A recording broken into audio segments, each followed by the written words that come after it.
Hello student, आज हम पढ़ेंगे चैप्टर 3 चतुर्भुजों को समझना अंडरस्टैंडिंग क्वाड्रिलेटरल्स। इस चैप्टर में हम एक्सरसाइज 3.3 के क्वेश्चन सॉल्व करेंगे। Question number 3 to 7। पार्ट 7 में हमने इसी एक्सरसाइज के क्वेश्चन 1 और 2 सॉल्व किए थे। आज हम 3 to 7 सॉल्व करेंगे। तो क्वेश्चन 3 देखेंगे। क्वेश्चन 3, क्या एक चतुर्भुज ABCD समांतर चतुर्भुज हो सकता है? यदि, तो हमें इसमें क्या बताना है, एक समांतर चतुर्भुज इन शर्तों के अनुसार हो सकता है। तो हम यहाँ पे एक समांतर चतुर्भुज रफ बना के देखते हैं। ये क्या है? एक समांतर चतुर्भुज ABCD। तो इसमें फर्स्ट क्या बोला है कि कोण D प्लस कोण B इक्वल 180 डिग्री होता है। कह रहा है कि कोण D प्लस कोण B क्या होता है? 180 डिग्री। जब हम कोण D और कोण B को प्लस करते हैं तो 180 डिग्री क्या आता है? तो क्या जरूरी है कि 180 डिग्री ही आएगा? हाँ, नहीं, जरूरी नहीं है। आ भी सकता है और नहीं भी आ सकता। जब ये 90 डिग्री और ये 90 डिग्री का कोण होगा तब क्या होगा? 180 डिग्री हो जाएगा। अगर ये 90 डिग्री से कोई भी एक कोण अधिक होता है या कम होता है तो वो 180 डिग्री नहीं होगा। तो इसका आंसर क्या हो जाएगा कि हो भी सकता है, हो सकता है, परंतु जरूरी नहीं है, जरूरी नहीं है। अगर ये 90 डिग्री से 95 डिग्री का कोण हो तो क्या इन दोनों का योग 180 होगा? नहीं होगा। इसीलिए हम कहेंगे ये हो सकता है परंतु जरूरी नहीं है। अब हम इसी में सेकंड देखेंगे। सेकंड क्या है? AB। AB ये है AB इक्वल DC। DC ये है इक्वल क्या है? 8 सेंटीमीटर। क्या कह रहा है? AB और DC 8 सेंटीमीटर है। और इसी में क्या कह रहा है? AD ये है, ये 4 सेंटीमीटर है और BC क्या है? 4.4 सेंटीमीटर। तो क्या ये समांतर चतुर्भुज होगा? नहीं। समांतर चतुर्भुज में क्या होता है? उनके सम्मुख भुजाएं बराबर होती है। तो इसमें देख रही, इसकी सम्मुख भुजाएं तो बराबर है लेकिन इनकी सम्मुख भुजाएं बराबर नहीं है। AD नहीं इक्वल है BC के, तो हम लिखेंगे AD नॉट इक्वल है BC। इसीलिए तो हम यहाँ लिखेंगे नहीं, चूंकि AD नॉट इक्वल BC। इसमें क्या है? AD नॉट इक्वल है BC के, इसीलिए क्या है? समांतर चतुर्भुज नहीं है। थर्ड क्या है? कोण A 70 डिग्री। कोण A क्या है? ये 70 डिग्री। और कोण C ये है 65 डिग्री। तो क्या ये एक समांतर चतुर्भुज है? हम कहेंगे नहीं, क्योंकि समांतर चतुर्भुज में क्या होता है? सम्मुख कोण क्या होते हैं? बराबर होते हैं। तो इसमें हम देख रहे हैं सम्मुख कोण अलग अलग है, तो ये भी क्या होगा? नहीं। हम लिखेंगे नहीं, चूंकि कोण A नॉट इक्वल है कोण C के। यह एक समांतर चतुर्भुज नहीं है, यह एक समांतर चतुर्भुज नहीं है। इस क्वेश्चन का आंसर हो जाएगा। हम देख रहे हैं कि समांतर चतुर्भुज नहीं है। अब क्वेश्चन 4 देखेंगे। एक चतुर्भुज की कच्ची आकृति खींचिए जो समांतर चतुर्भुज ना हो परंतु जिनके दो सम्मुख कोणों की माप बराबर हो। हमें इसमें क्या करना है? एक रफ आकृति खींचना है जो समांतर चतुर्भुज ना हो परंतु उनके दो सम्मुख कोण की माप भी बराबर होता है। हमने पिछली वीडियो में पढ़े थे कि ऐसा एक समांतर चतुर्भुज क्या होता है? पतंग। ऐसे पतंग बनता है। ये क्या है? पतंग। इसमें हम नाम दे देते हैं ABCD। तो क्वेश्चन में बोला है क्या कि जो समांतर चतुर्भुज ना हो परंतु जिनके दो सम्मुख कोण समान होने चाहिए। तो पतंग में क्या होते हैं? इनके सम्मुख कोण B और D हमेशा क्या होते हैं? बराबर होते हैं। ये दो कोण केवल बराबर होते हैं, ना कि कोण A और C ये बराबर नहीं होते। और ये एक समांतर चतुर्भुज भी नहीं है। इसमें क्या हो रहा है? केवल इसकी आसन भुजाएं ही बराबर है। इनकी आसन भुजाएं बराबर है, ना कि इनके सम्मुख भुजाएं बराबर नहीं है। तो ये क्या है? एक समांतर चतुर्भुज नहीं है। और ये इसके सम्मुख कोण भी क्या है? बराबर है। तो हम यहाँ लिखेंगे पतंग के 2 सम्मुख कोण बराबर होते हैं, परंतु यह एक समांतर चतुर्भुज नहीं होता है। ये क्या है, एक समांतर चतुर्भुज भी नहीं है और इनके सम्मुख कोण बराबर है और आसन भुजाएं बराबर होती है। इसमें ए बी बराबर है ए डी के और बी सी बराबर है किसके, डी सी के। तो ये इस क्वेश्चन का हो जाएगा आंसर। अब हम क्वेश्चन नंबर 4 देखेंगे। किसी समांतर चतुर्भुज के दो आसन कोणों का अनुपात 3:2 है। समांतर चतुर्भुज के सभी कोणों की माप ज्ञात कीजिए। हमें इसमें क्या करना है, किसी समांतर चतुर्भुज के आसन कोणों की माप दी हुई है 3:2 है और समांतर चतुर्भुज के सभी कोणों की माप निकालना है। तो सबसे पहले हम एक समांतर चतुर्भुज बनाते हैं।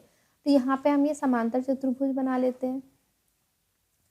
ये क्या, एक समांतर चतुर्भुज, इसका नाम दे देते हैं ए बी सी डी। ये क्या है, एक समांतर चतुर्भुज। तो इसमें क्या कह रहा है, समांतर चतुर्भुज के दो आसन कोणों की माप क्या है, 3:2 है। तो इसके आसन कोण कौन कौन से हो जाएंगे, ए का आसन कोण क्या हो जाएगा, बी या डी, हम कोई भी ले लेते हैं।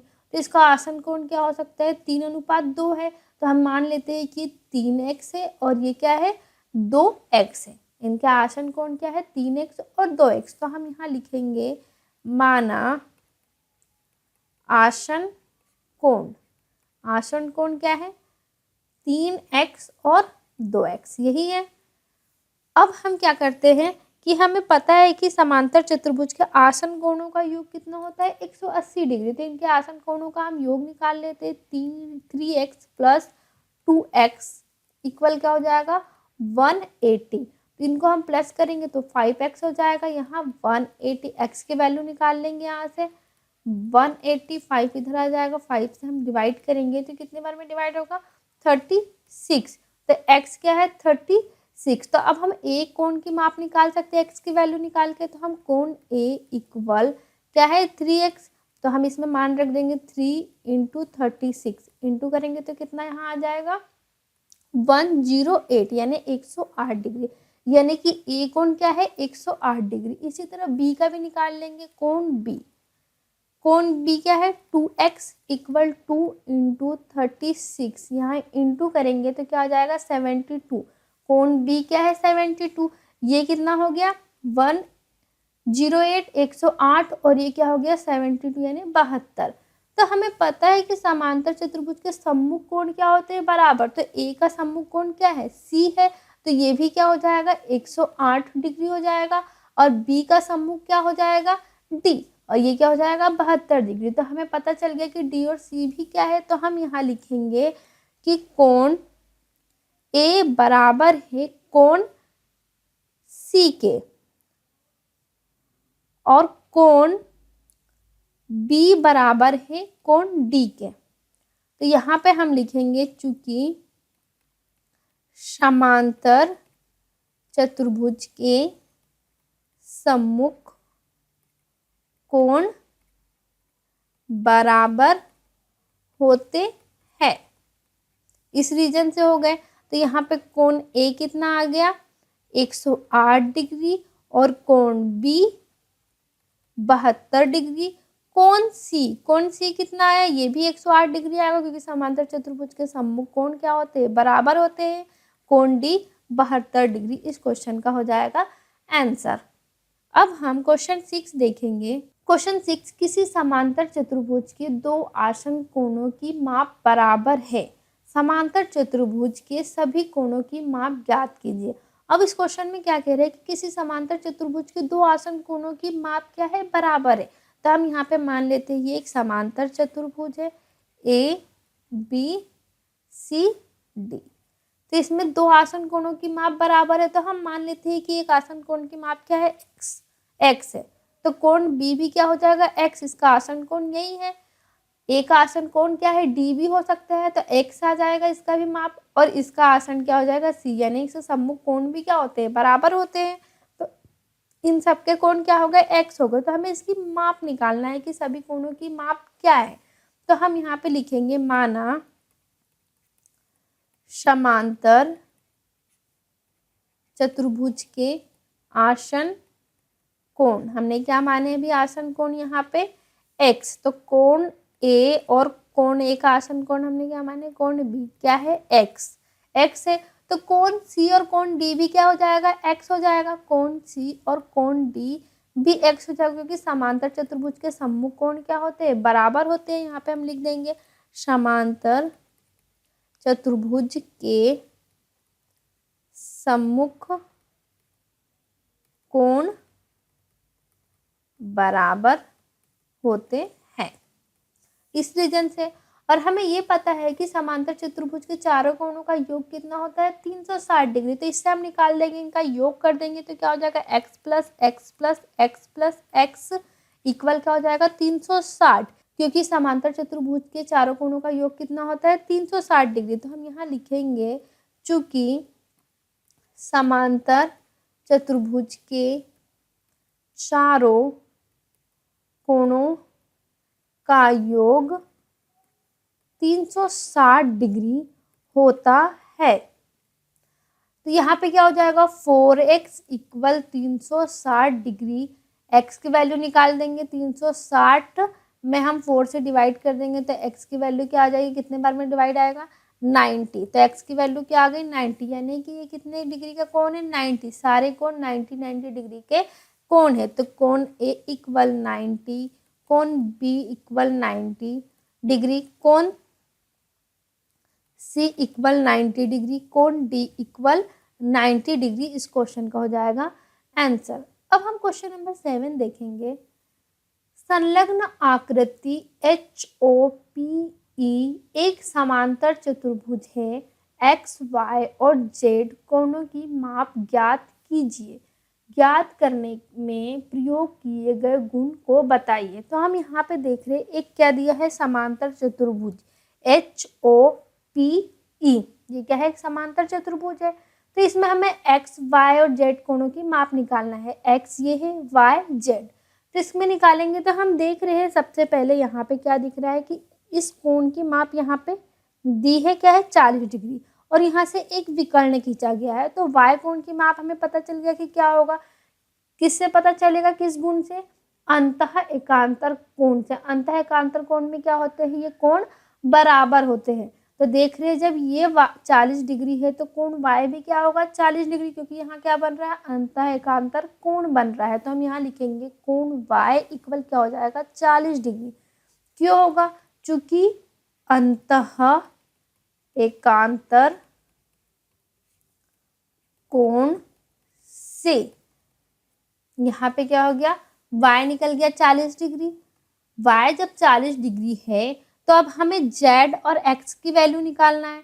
तो हमें ये भी पता चल जाएगा कि ये कोण O कितने माप का कोण है। तो देख रही ये सरल रेखा पे बना कोण है, रेखिक कोण है। तो रेखिक कोण पे बना हुआ कोण कितना होता है, रेखिक कोण पे बना हुआ कोण 180 डिग्री का होता है। तो जब ये 70 है तो हम ये कोण को आसानी से निकाल सकते हैं। 180 में से 70 को माइनस करेंगे तो ये कोण की माप निकल जाएगी। तो हम यहाँ पे लिखेंगे, इस कोण को कैसे लिखेंगे, POH। कोण POH प्लस 70 इक्वल क्या हो जाएगा, 180 डिग्री। क्यों होगा, रेखिक युग्म कोण से। रेखिक युग्म से, रेखिक युग्म में बना हुआ कोण क्या होता है, 180 डिग्री का होता है। तो ये क्या हो जाएगा, यहाँ पे कोण POH इक्वल 180 में हम 70 को माइनस कर देंगे तो निकल जाएगा कोण POH। यहाँ माइनस करेंगे तो क्या आ जाएगा, 110 डिग्री, यानी कि ये वाला कोण कितना है, 110 डिग्री का है। तो ये कोण जब 110 डिग्री का है तो कोण X भी क्या होगा, 110 डिग्री का होगा। क्यों, समांतर चतुर्भुज के सम्मुख कोण क्या होते हैं, बराबर होते हैं। तो इसका सम्मुख कोण क्या है, यही है। तो हम यहाँ पे लिखेंगे कोण X इक्वल क्या हो जाएगा, 110 डिग्री। चूंकि समांतर चतुर्भुज के सम्मुख कोण बराबर होते हैं।